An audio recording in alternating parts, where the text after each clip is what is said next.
हे ट्विट असं केलं की मला काही गोष्टी आता हे प्रकरण बाहेर आल्यापासून अनेक जण वेगवेगळ्या प्रकारची माहिती देत आहेत. तशीच माहिती मिळाली की त्यांनी औंधमधून त्यांचं जे सर्टिफिकेट होतं दिव्यांगचं ते नाकारण्यात आलेलं आहे. त्याची चौकशी केली असता त्यांनी 2022मध्ये अर्ज केला होता काहीतरी लोकोमोटरी डिसीजसाठी आणि ते औंध हॉस्पिटलने त्यांना असं म्हटलेलं आहे की आम्ही तुमची तपासणी केली आणि आम्ही तुम्हाला हे सर्टिफिकेट देऊ शकत नाही, म्हणजे त्यांचं सर्टिफिकेट नाकारलेलं आहे. त्याचा आता बातम्या येत आहेत की त्याचे कागदपत्र सापडत नाहीत आणि आता अचानक अशी बातमी आली की त्यांनी 2022मध्ये पुन्हा तिसरं सर्टिफिकेट काढण्याचा प्रयत्न केला आहे.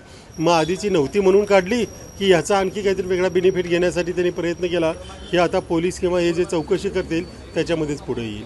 मग हेच आहे ना, तुम्हाला तर तुम्ही प्रशासकीय सेवेमध्ये होते आणि अशी बनावट प्रमाणपत्रे काढली जातात.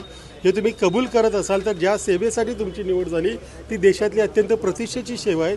अशामध्ये सगळे जे कॅन्डिडेट्स असतील किंवा जे येणारे असतील त्यांचं चारित्र्य एकदम स्वच्छ असायला हवं.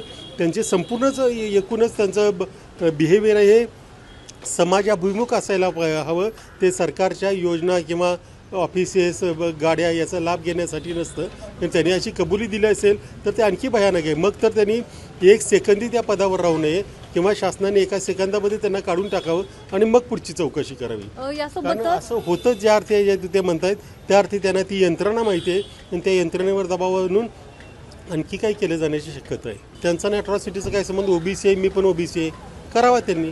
याच्यामध्ये शासनाने पूर्णपणे सखोल चौकशी केली पाहिजे आणि मग पुढे गेलं पाहिजे. कारण एकतर त्यांना त्यांच्या पदावरून कमी केलं पाहिजे आणि मग त्यांना हे केलं पाहिजे.